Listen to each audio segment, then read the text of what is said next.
I think you know that Islam is the second largest religion in Mindanao. But you don't fully comprehend the history of Islam in the Philippines.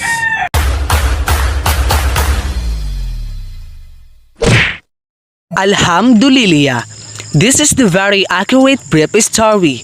The Muslim in the Philippines right now are the pure-blooded native people of the island who has maintained, protected its real own culture and religion against the Spanish conquistadors and the American colonizer. Let's enter to the historical background of Islam in the Philippines.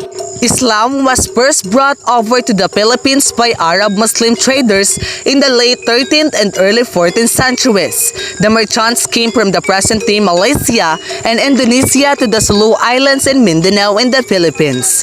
At the time, the inhabitants lived in autonomous small communities spread out to many thousands of islands.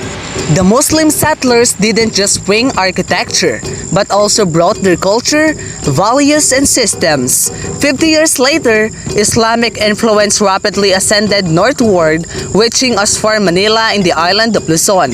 When the Spanish first arrived in the mid-1500s, they were dismayed to find such a strong Muslim presence.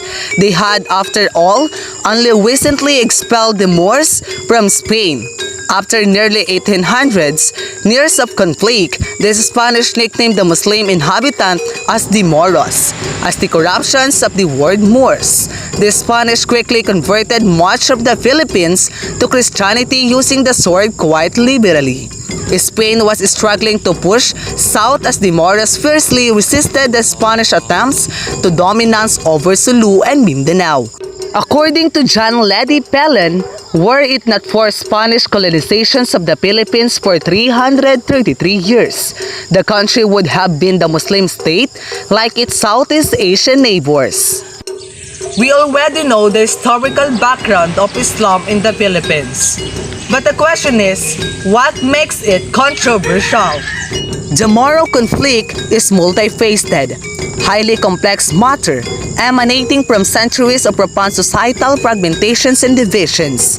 In the decades since the conflict began, the Philippine government, with aid from international mediators, civil society, and non-governmental organizations, has drafted and reached various accords with Moro non-state armed groups, namely the Moro National Liberation Front and Moro Islamic Liberation Front.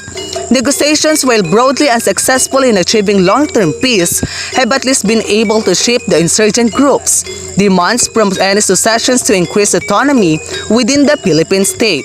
Nevertheless, the violent, extremely protracted conflict remains at an impasse. Many feel that prospects for peace are dwindling by the minute as the conflict continues to devastate the Mindanao region. From the Moro people, the conflict is representative of their ongoing effort to recover their sovereignty, an objective that liberation fronts are trying to achieve on their collective behalf. For the Philippine government, the current goal is to keep secession at bay and preserve the country's territorial integrity. My point of view about this historical segment is that Islam spread peace, unity, equality, and increased literacy rates. Islam directly influenced society and altered the course of development in history in today's contemporary world. The rise of Islam played a crucial role in formulating world history and affecting today's contemporary world as it influenced civil rights, education, and provides a basis of life for millions of people.